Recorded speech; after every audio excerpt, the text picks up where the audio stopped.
on pourrait être dans la même lancée que la semaine passée, qui était sur le montage des flèches.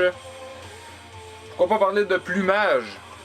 Si vous êtes comme moi, vous aimez faire vos choses vous-même et aussi avoir la latitude de faire des tests plus facilement. Et surtout avoir de la constance dans vos montages. Vous allez devoir avoir besoin d'un fletching jig. Ici, on a le Bitzenberger. Un bon vieux jig que ça fait longtemps que ça existe, qui est sur le marché. Vous allez pouvoir faire toutes les configurations possibles avec l'hélicoïdal droit ou gauche, tout dépendant de la clame que vous allez acheter. Vous allez avoir aussi la clame droite qui est possible aussi pour donner un offset. Il y a de l'ajustement ici sur les deux roulettes pour donner un angle. En plus de l'hélicoïdal que vous allez avoir avec la clame droite ou gauche. Si vous voulez rester avec du 2 pouces et que vous n'avez pas le budget pour un Bitzenberger, Boning Helix, super de bon petit jig, 3 degrés d'offset à droite. Pour du 2 pouces et moins, les Blazers ou les Fusion 2 de Q2i Archery, tout en bas de 2.1 pouces, celui-là fonctionne super bien. Côté adhésif, pour revenir juste pour les inserts dans le montage de flèches, je ne me passerai pas du Cool Flex de Boning. C'est un adhésif à basse température, seulement que prendre le chalumeau, chauffer le bout de l'insert, ensuite insérer votre insert dans le tube et refroidir à l'eau froide ou avec de la glace. Super facile, ça va vous donner la latitude par la suite de seulement prendre de l'eau chaude pour aligner vos pointes de chasse avec vos plumes. Certains vont dire que c'est un mythe, aligner les pointes de chasse avec les plumes. Je préfère quand même pour ma part avoir une constance dans mes montages, donc je fais l'alignement des plumes avec les pointes sur toutes mes flèches. Comme ça, je suis sûr que tout est pareil, advenant un petit pépin. Côté adhésif pour les plumes, cyanoacrylate. Celui-là, c'est le Steel Bond de Q2i Archery, fonctionne super bien. Vous pouvez prendre aussi le Gorilla Glue, celui-là qui est quand même un petit peu plus épais. Ça fonctionne super bien sur les tubes. Et je fais une petite finale sur chaque bout de plume une fois que c'est terminé, que c'est sèche, avec l'ancienne bonne vieille Platinum Fletch Tide de Boning. On pourrait faire un petit ajout. Est-ce qu'on installe des wraps, l'espèce de collant qu'on peut avoir en arrière des flèches, ou on installe les plumes directement sur le tube? C'est au choix. J'aime bien les wraps blancs, parce qu'en situation de chasse, le blanc va vous donner une bonne indice de la couleur du sang. Et c'est pas toutes les flèches qui sont comme les FMJ, c'est-à-dire avec de l'aluminium sur le dessus. Quand on arrive avec des 100% carbone, avoir un wrap va vous donner moins de chances d'abîmer la fibre de carbone quand vous allez enlever les plumes si vous faites un autre fletching par la suite. Tandis que la FMJ avec l'aluminium, c'est beaucoup plus facile de prendre un... Je cherche un enlevé de plumes, plomb ça de même, et frotter sur l'aluminium, beaucoup moins de danger d'endommager. Tandis que le carbone, c'est facile d'accrocher les fibres de carbone. Alors le wrap, ça a du bon pour justement ce côté-là. Lors de la préparation, juste avant, j'utilise un Scotch-Brite. Faire attention, Scotch-Brite c'est quand même assez abrasif, donc on y va très doucement sur le tube. J'enlève la petite partie qui est plus luisante sur la section où je vais installer soit le wrap et les plumes. Généralement, je fais des wraps de 4 pouces. Donc on y va doucement pour enlever juste la partie luisante. Sans plus, vous allez voir qu'il y a déjà la petite partie de carbone qui va apparaître sur le Scotch-Brite.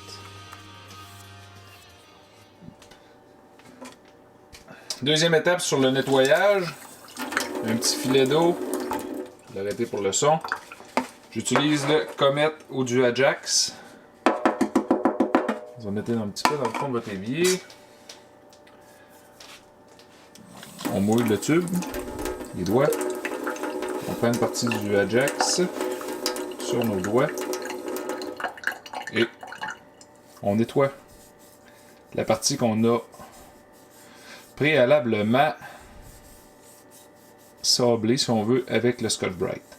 Là, vous allez voir qu'il va y avoir un petit peu de noir qui va se créer dans votre mélange. C'est le fait que ça nettoie la partie de poussière que vous avez enlevée avec le Scotch-Brite. On enlève une partie. On refait la même étape. Jusqu'à ce qu'on sente une résistance en dessous des doigts, comme si ça serait complètement propre et qu'il n'y aurait plus aucune impureté sur la flèche.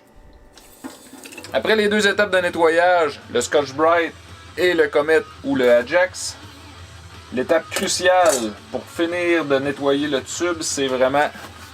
J'ai essayé tous les produits qu'il peut y avoir possible, l'acétone, l'alcool à friction 90%, les produits que chaque compagnie ont, les primers, les petits crayons, peu importe. Ce qui a fait une grosse différence, c'est vraiment l'éthanol, l'alcool dénaturé. C'est le secret de la chronique.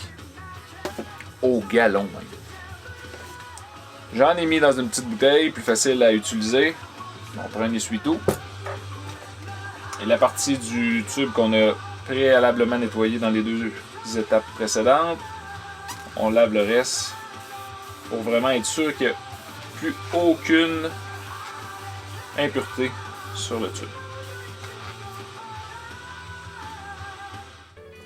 Autre point très important sur les étapes de nettoyage, même si les compagnies inscrivent sur le paquet d'emballage que la base a été traitée avec chimiquement pour le type de colle ou une meilleure adhérence, j'installe ma plume dans la clame. Encore une fois avec l'alcool dénaturé. Je vais passer le jig.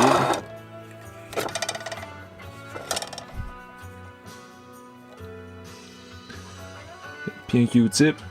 Je vais aller nettoyer ma base de plume parfaitement jusqu'au dans les coins. Et faire sûr d'avoir une espèce de petite résistance entre le Q-tip et le matériel de la plume. De toute façon, on attend que ça s'évapore. Faut pas avoir aucune trace d'alcool liquide avant d'installer le cyanoacrylate.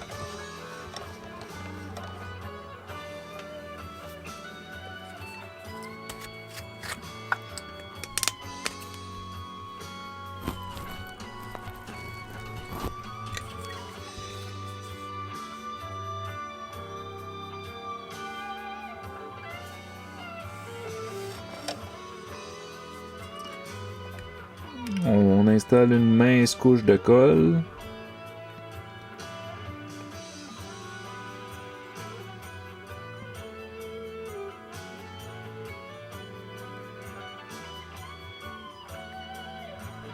Pas obligé d'être complètement au centre. Ensuite, je l'étends pour avoir de la colle sur toute la surface complète de la plume, de la base de la plume.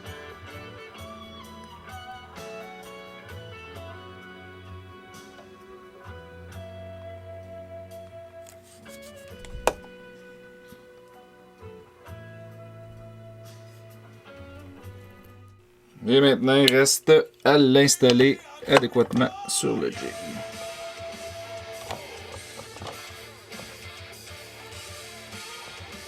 Une légère pression.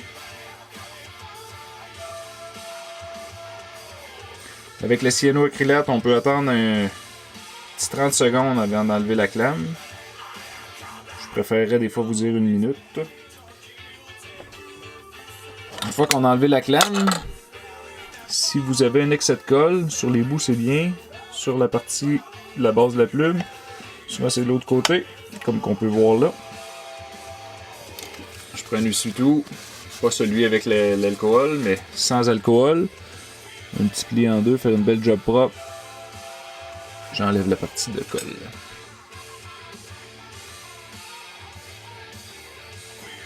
Et ainsi de suite. Et la touche finale avec la flèche taille de Boning, c'est seulement pour installer une petite goutte de colle aux extrémités.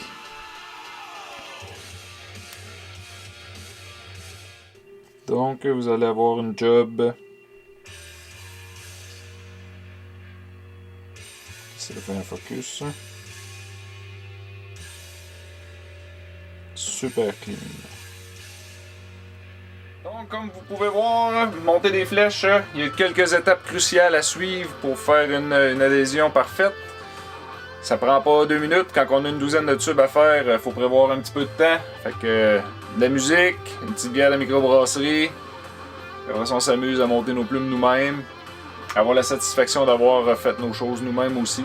Vous allez pouvoir vous amuser avec faire des tests avec les 4 plumes, 3 plumes, haut profil, profil bas. Ça va être le sujet d'une autre chronique sur les plumes. En espérant que vous avez apprécié ce petit segment de plumage.